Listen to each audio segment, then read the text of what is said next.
এই সরকার কি গণমাধ্যমকে দলীয় প্রভাব মুক্ত রাখতে পারছে?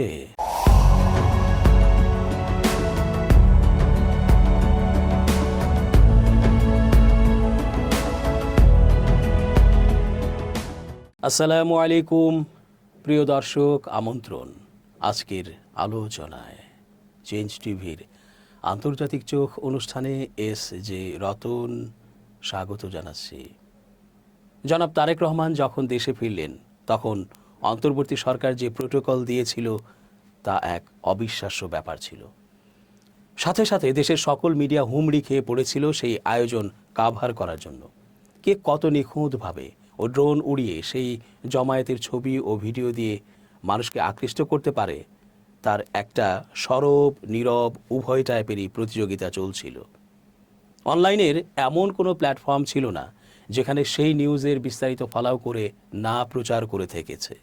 পরের দিন কাগজের পত্রিকাগুলোতে পুরো প্রথম পাতা জুড়ে শুধুই তারেকের বন্দনা আর গুণগান। বোঝাই যাচ্ছিল তারেক রহমান ছাড়া আর কাউকে এই দেশের প্রধানমন্ত্রী হিসেবে চায় না তারা। সেদিনই বোঝা গিয়েছিল সকল বাহিনী ও রাষ্ট্র এবং ছায়া রাষ্ট্র, প্রশাসন, আমলারা কাকে ক্ষমতায় দেখার জন্য অধীর আগ্রহে অপেক্ষা করছে। বিশেষ দেশের এজেন্ট বলে খ্যাত ডাকসাইটে পত্রিকা প্রথম আলো আর ডেইলি স্টারের সম্পাদকেরা তো বলেই ফেললেন তারেক রহমান আরেকটু আগে দেশে ফিরলে দেশের জন্য আরেকটু ভালো হতো। এই যখন অবস্থা তখন একটা প্রশ্ন তো থেকেই যায়, এই মিডিয়া কি সত্যি সত্যি দলীয় প্রভাব মুক্ত থাকতে পারবে, বা ক্ষমতার বাইরে থেকে সরকারেরও সমালোচনা করার সাহস রাখবে? এখন তো বিএনপি নেতৃত্বাধীন সরকার ক্ষমতায়। এই সময়ে কারো সাধ্য আছে একেবারে স্বাধীন ও নিরপেক্ষ সংবাদ পরিবেশন করে টিকে থাকা?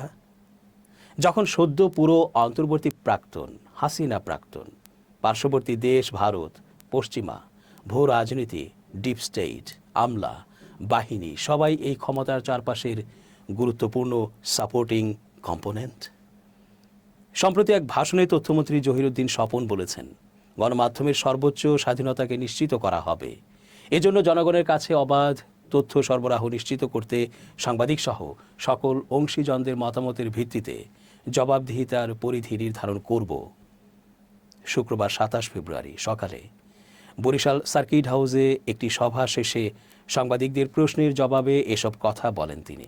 এ সময় তথ্যমন্ত্রী বলেন, সামগ্রিকভাবে গণমাধ্যমের ব্যবস্থাপনাটাকে আধুনিক ব্যবস্থাপনার মধ্যে আনতে চাই। আধুনিক প্রযুক্তি নির্ভর বিশ্ব ব্যবস্থা এবং ইকো সিস্টেমের মধ্যে নতুন গণমাধ্যমের সাথে যুক্ত হতে পারিনি এখনও। আমাদের তথ্য মন্ত্রণালয় যখন গড়ে উঠেছে তখন প্রযুক্তিভিত্তিক গণমাধ্যম ছিল না। আবার এখন যে ধরনের তথ্য প্রযুক্তি ভিত্তিক গণমাধ্যমের প্রসার হয়েছে এর সঙ্গে যেভাবে খাপ খাওয়ানো দরকার তাও এতদিনে হয়ে ওঠেনি। আমি দায়িত্ব নিয়েছি সরকারের নীতি নির্ধারণী সবার সঙ্গে আলোচনা করে ধীরে ধীরে জনগণের কাছে অবাধ তথ্য সরবরাহ নিশ্চিত করব। এর আগে তিনি সড়ক দুর্ঘটনায় ক্ষতিগ্রস্তদের মাঝে বিআরটিএ এর চেক বিতরণ করেন। এ সময় 61 জন ক্ষতিগ্রস্তকে 2,17,00,000 টাকার চেক বিতরণ করা হয়। সভায় জেলা প্রশাসক মোহাম্মদ খায়রুল আলম সুমন, জেলা পুলিশ সুপার ফারজানা ইসলাম সহ অন্যান্যরা উপস্থিত ছিলেন। এর আগে অর্থাৎ নির্বাচন পূর্ব সময়ে ঢাকা 7 আসনের বিএনপি মনোনীত সংসদ সদস্য প্রার্থী ও দলটির জাতীয় নির্বাহী কমিটির সদস্য হামিদুর রহমান বলেছিলেন, বিএনপি সবসময়ই স্বাধীন সাংবাদিকতায় বিশ্বাসী। আগামী নির্বাচনে বিএনপি জয়লাভ করে দেশ পরিচালনার সুযোগ পেলে বাংলাদেশে গণমাধ্যমের পূর্ণ স্বাধীনতা নিশ্চিত করা হবে।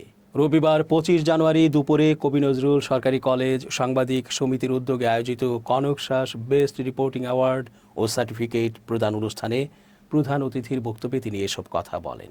নির্বাচনী এলাকা নিয়ে নিজের পরিকল্পনার কথা তুলে ধরে হামিদুর রহমান বলেছিলেন, পুরান ঢাকা বর্তমানে নানা সমস্যায় জর্জরিত। বিশেষ করে বুড়িগঙ্গার দূষণ, ডেঙ্গু আতঙ্ক এবং যত্রতত্র ছড়িয়ে থাকা রাসায়নিক গুদাম জনজীবন অতিষ্ঠ করে তুলেছে। নির্বাচিত হলে এসব সমস্যার স্থায়ী সমাধান সহ পুরান ঢাকার তীব্র গ্যাস সংকট নিরসনে অগ্রাধিকার ভিত্তিতে কাজ করব।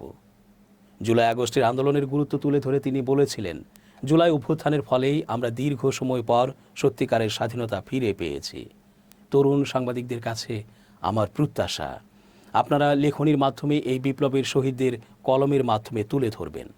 কবি নজরুল সরকারি কলেজ সাংবাদিক সমিতির সভাপতি মোহাম্মদ আতিক হাসান শুভর সভাপতিত্বে ও সাধারণ সম্পাদক মোহাম্মদ বায়েজিদ হোসেন সাদের সঞ্চালনায় অনুষ্ঠানে বিশেষ অতিথি হিসেবে উপস্থিত ছিলেন ঢাকা মহানগর দক্ষিণ স্বেচ্ছাসেবক দলের সভাপতি এ জহিরুদ্দিন তুহিন এবং বাংলাদেশ শান্তি সংঘের সভাপতি মোহাম্মদ ইয়াসিন শেখ। এছাড়াও সমিতির প্রধান উপদেষ্টা আলী আজম, জায়েদ হোসেন মিশু ও সাজ্জাদ হোসাইন সহ কলেজের শিক্ষক ও শিক্ষার্থী প্রতিনিধিরা উপস্থিত ছিলেন। অনুষ্ঠানে সেরা প্রতিবেদনের জন্য কলেজের একদল তরুণ সংবাদকর্মীর হাতে বেস্ট রিপোর্টিং অ্যাওয়ার্ড তুলে দেওয়া হয়। এই তো সেদিনের কথা। রোববার 21 ডিসেম্বর দুপুরে রাজধানীর রেডিসন ব্লু হোটেলে বিএনপির ভারপ্রাপ্ত চেয়ারম্যান তারেক রহমানের ঐতিহাসিক স্বদেশ প্রত্যাবর্তন দিবস উপলক্ষে আয়োজিত মত বিনিময় সভায় তিনি বলেন, বিএনপির সময় গণমাধ্যম তুলনামূলক বেশি স্বস্তিদায়ক অবস্থায় ছিল। এ কথা মতিউর রহমানের। তিনি বলেন, সংবাদপত্রের সঙ্গে আমাদের অভিজ্ঞতায় বিগত 50 বছরে আসলে কোনো সরকারের আমলেই সংবাদপত্র শিল্প খুব ভালো থাকতে পারেনি। নানা কারণে নানা সমস্যার মধ্য দিয়ে গেছে। তার মধ্যে পার্থক্য করলে বলতে হয়, বিগত 15-16 বছর স্বৈরাচারী সরকারের আমলে সবচেয়ে বেশি নিপীড়ন, চাপ ও ভয়ভীতির মধ্য দিয়ে সংবাদপত্রকে যেতে হয়েছে। কারো কারো ক্ষেত্রে এটা ভয়ঙ্কর রূপ নিয়েছে। বিএনপির শাসন আমলে আমরা পুরোপুরি স্বস্তিতে ছিলাম তা না। আমি যদি পার্থক্য করি দুই সরকারের মধ্যে, তাহলে বিএনপির সময়ে গণমাধ্যম তুলনামূলকভাবে অধিকতর স্বস্তিদায়ক অবস্থায় ছিল। প্রথম আলো সম্পাদক বলেন, আমাদের 50 বছরের ইতিহাসে সামরিক বেসামরিক সব সরকারের মধ্যে সবচেয়ে কঠিন সময় ছিল বিগত 15 বছর। শুধু প্রথম আলোর ক্ষেত্রে নয়, সব ক্ষেত্রেই বিগত 15 বছরে প্রথম আলোর মালিকানা বদলে দেয়া, সম্পাদক বদলে দেয়া, শেয়ার বিক্রি করে দেওয়ার মতো ঘটনা ঘটার শঙ্কা তৈরি হয়েছিল বলেও জানান তিনি। মতিউর রহমান বলেন, 2001 থেকে 2006 এই সময়ে বিএনপি কতগুলো বড় ভুল করেছে, আমরা সেগুলো কঠোরভাবে লিখেছি। এখনও আমি এই লেখাগুলোর পক্ষেই থাকব। সেগুলো নিয়ে বেগম খালেদা জিয়ার সঙ্গে আলোচনা হয়েছে, তর্ক হয়েছে, আবার হাসি মুখে চা খেয়ে ফিরেও এসেছি। পরবর্তীতে আমাদের সেই কথাগুলো অব্যাহত রেখেছে।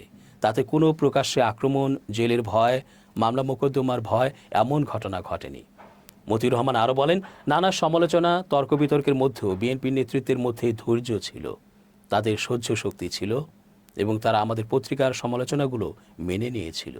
সংশোধন করতে পেরেছিলেন কিনা সেটা অনেক লম্বা আলোচনার বিষয়। আগামী দিনে যদি বিএনপি বিজয়ী হয়ে ক্ষমতায় আসে, আমরা তাদের মধ্যে আরও অধিক সহ্য শক্তি, সমালোচনা সহ্য করার শক্তি, মেনে নেয়ার মানসিকতা দেখব বলে আশা রাখি। দেশে একটা রাজনৈতিক শূন্যতা চলছে উল্লেখ করে প্রথম আলোর সম্পাদক বলেন, এটা একটা বিপজ্জনক অবস্থা, বিএনপির জন্য কিছুটা কঠিন অবস্থা। আমি সবসময় ভাবতাম বা এখনও মনে করি, বিএনপির ভারপ্রাপ্ত চেয়ারম্যান যদি বেশ একটু আগে দেশে আসতে পারতেন, তাহলে এক্ষেত্রে হয়তো বিএনপি ও দেশের মধ্যে একটা ভালো সুবিধাজনক অবস্থা তৈরি হতে পারত। বিএনপি নেতাদের উদ্দেশ্যে মতিউর রহমান বলেন, আপনারা যে নির্বাচনের প্রার্থী তালিকা করেছেন, এই বিষয়ে মানুষের মধ্যে প্রবল উৎসাহ তেমন একটা নেই। কিছু কিছু জায়গায় এটা আপনাদের বিবেচনা করার সুযোগ আছে কিনা আমি বলতে পারবো না, কিন্তু এসব বিষয় হয়তো আপনারা একটু ভেবে দেখতে পারেন। প্রথম আলো ও দ্য ডেইলি স্টার কার্যালয়ে হামলা প্রসঙ্গে মতিউর রহমান বলেন, ব্যক্তিগতভাবে আমরা সবাই আপনাদের প্রতি বিশেষভাবে কৃতজ্ঞ। এই সংকটময় সময়ে আমাদের জন্য যখন একটা বড় দুর্যোগ, তখন আপনারা সবাই দল মত নির্বিশেষে সব ধরনের পত্রিকা, সব সাংবাদিক, সব ইউনিয়ন, সব প্রেস ক্লাব আমাদের সঙ্গে দাঁড়িয়েছে। এটা একটা বড় বিষয়। আমি মনে করি এই প্রকাশটাও আমাদের সংবাদপত্র বা ভবিষ্যৎ সংবাদপত্রের ও গণতন্ত্রের সম্ভাবনা নিয়ে খুব ভালো একটা ক্ষেত্র তৈরি করেছে। এটা রক্ষা করতে পারলে আমাদের জন্য খুব ভালো হবে। আর এই জন্যই নির্বাচন চাই, নির্বাচন হোক সুষ্ঠু। আমি সবসময় এটা বলে এসেছি, আমি সবসময় বলতাম যত কিছুই হোক না কেন নির্বাচন হবে। প্রথম আলো সম্পাদক বলেন, অনেকে সন্দেহ করত, প্রশ্ন করত। আমি তাদের বলতাম, আমি কোনো কিছুই সন্দেহ করি না, কিন্তু এখন আমার মনের মধ্যে একটু প্রশ্ন জাগছে, সময়টা যাচ্ছে, আগামী দিনগুলো কেমন যাবে, আগামী 2টা মাস কেমন চলবে, বিগত কয়েকদিনের ঘটনাগুলোর প্রভাব কতটুকু হবে, এই নির্বাচন কতটুকু ভালো হতে পারবে, এই প্রশ্ন আমার মধ্যে জেগেছে। তিনি বলেন, আগামী যে সরকার আসবে তাদের জন্য সময়টা হবে আরও কঠিন।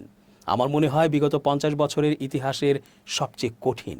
মতিউর রহমান বলেন, যে শক্তির উত্থান ঘটেছে, যে ধরনের বক্তব্য তারা দিচ্ছে, যে ধরনের কার্যক্রম তারা করছে এবং যে ধরনের কর্মকাণ্ড হয়েছে, যেভাবে সারা দেশে একটা মবতন্ত্র তৈরি হয়েছে যুক্তিতর্কের বাইরে গিয়ে এবং কোনো রকম চিন্তা চেতনার বাইরে গিয়ে, এবং বাংলাদেশের যে ভিত্তিমূল যার পক্ষে বিএনপি শক্তিশালী অবস্থান নিয়েছে, ৭১-এর মুক্তিযুদ্ধ ও স্বাধীনতা এবং গণতন্ত্র ও নির্বাচনের মধ্য দিয়ে ক্ষমতার পরিবর্তন, এটাই একমাত্র সমাধান।